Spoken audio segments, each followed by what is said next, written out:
खऱ्या आयुष्यात रिटायर होतात का नाही म्हणजे नक्कीच नाही असं मला वाटतं. कारण मी पण आई आहे.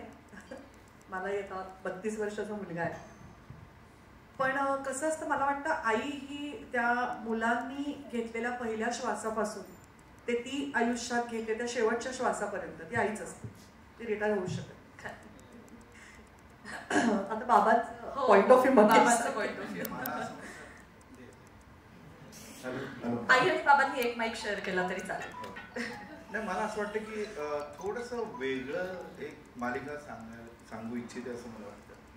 हे सगळं मान्य आहे. म्हणजे आतापर्यंत आपण असं बघत आलोय की आईचा पाय जरी वडिलांचा झाला तरी आईचा पाय काही निघत नाही. ते नातवंड यांच्यामध्ये ते गुंतलेलं असतो.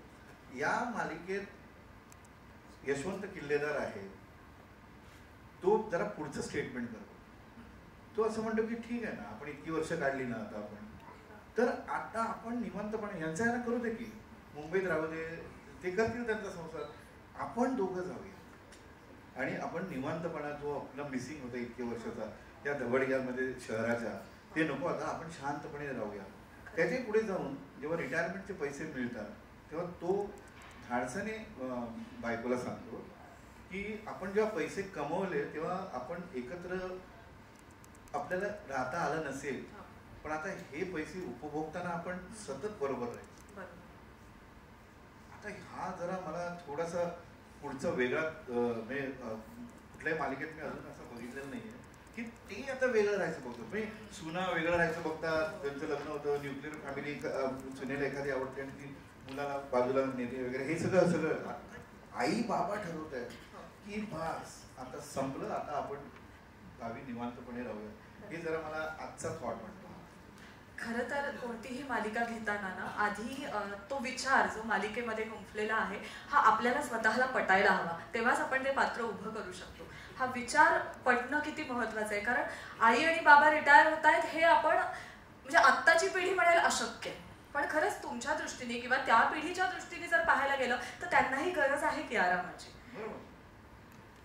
हाच पॉइंट आता मंगेशनी मांडला की जरा वेगळा थॉट आहे की अदरवाईज कसं असतं, आईला इतकं त्या पेडेस्टल वरती नेऊन उभं केलेलं असतं ना की आईनी स्वतःचा विचार करणं म्हणजे ते स्वार्थीपणा असा एक काहीतरी.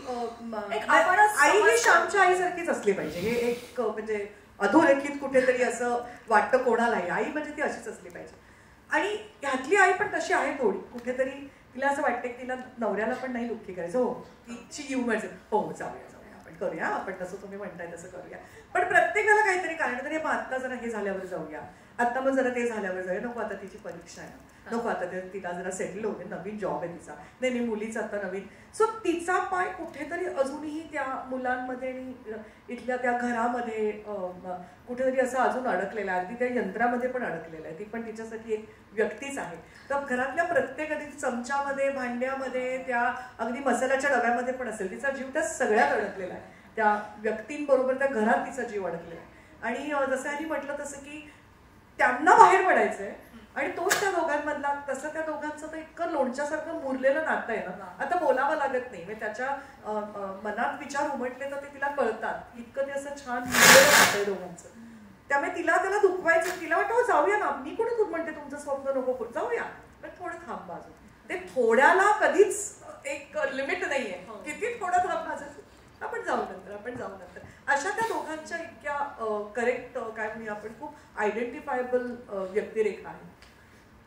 आणि कित्येक मध्यमवर्गीय लोक जे रिटायर होतात त्यांना खरंच असं वाटतं की आता आपण गावी जाऊया, विशेषतः कोकणात. त्यामुळे मला हे कॅरेक्टर माझं म्हणजे जवळजवळ असं चिटकवल्यासारखं मला वाटतं. हे कॅरेक्टर माझं पण तसंच आहे. मला आता त्या दबडग्यामध्ये राहायचं नव्हतं. मी म्हणत होतो की आता शांत, आता बस झाला, आपण गावाला जाऊया. आणि त्यात स्टार प्रवाहाने सिरियल असं आपण अडकत आयुष्याच्या खऱ्या पडद्यावर नाही पण या पडद्यावर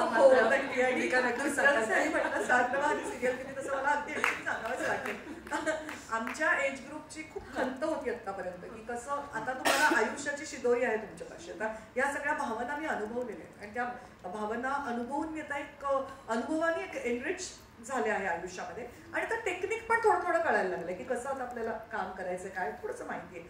आणि अशा वेळेला आमच्या जनरेशनला बेसिकली आम्हाला मध्यवर्ती असलेल्या भूमिका मिळतात.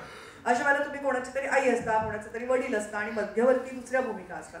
तर टेलिव्हिजननी हा आमच्या एज ग्रुपला हे दिलेलं खूप मोठं काय म्हणून गिफ्ट आहे की आता टेलिव्हिजनवरती आमच्या एज ग्रुपला मध्यवर्ती धरून त्याभोवती कथानक गुंफलं जाणं आणि ह्यासाठी आम्ही खरंच खूप भाग्यवान आहोत की आम्हाला अशा प्रकारच्या व्यक्तिरेखा करायला मिळतात ज्याच्यामध्ये ह्याचा मेन हिरो हिरोईन तुम्ही बघितलं तर आई आणि बाबा आहे.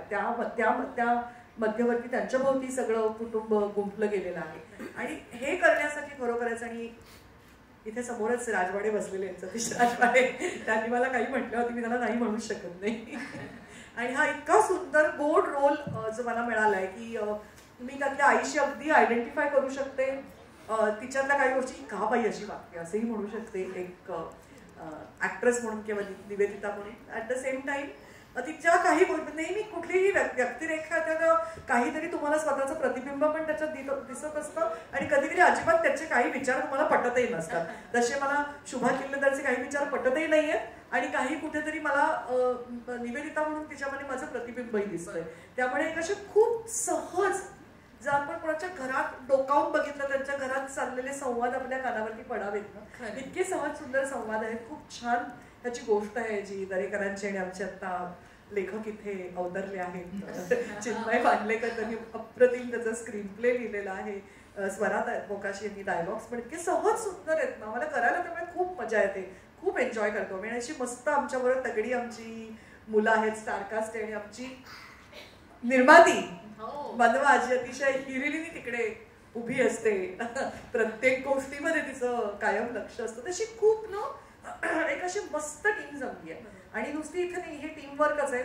चॅनलकडची तिकडची टीम पण तेवढीच स्ट्रॉंग, तेवढीच सक्षम आहे. आपल्याला प्रोमो बघितल्यावरती कळतंच की त्यातलं झिस्ट काय आहे. हा एक प्रोमो बघितला की तुम्हाला सगळे कॅरेक्टर करतात, कोण काय करतंय सांगायची गरज नाही. इतक्या छान रीतीने ते प्रतीत झालेलं आहे आणि अतिशय सहज, स्वाभाविक, अतिशय ऑर्गॅनिक पद्धतीने हे कथानक जातं पुढे. म्हणजे एखाद्याला असं वाटू शकतं अरे आमच्या घरामध्ये ही गोष्ट यांना कोणी सांगितली, ही कशी काय दिसली. इतकं ते स्वाभाविक सहज आहे. आणि दुसरी गोष्ट म्हणजे असं विलन काही नाही आहे. विलन आहे ती परिस्थिती किंवा व्यक्तिरेखांमधला संघर्ष. ह्या व्यक्तिरेखेला वेगळं वाटतं, मला वेगळं वाटतं, ह्या व्यक्तिरेखांमधलं. आणि अशी कॅरेक्टर्स सिरियलमध्ये जे आपल्याला करायला मिळतात त्याचं खरंच चिन्मय आणि खरंच खूप म्हणजे खूप आभारी.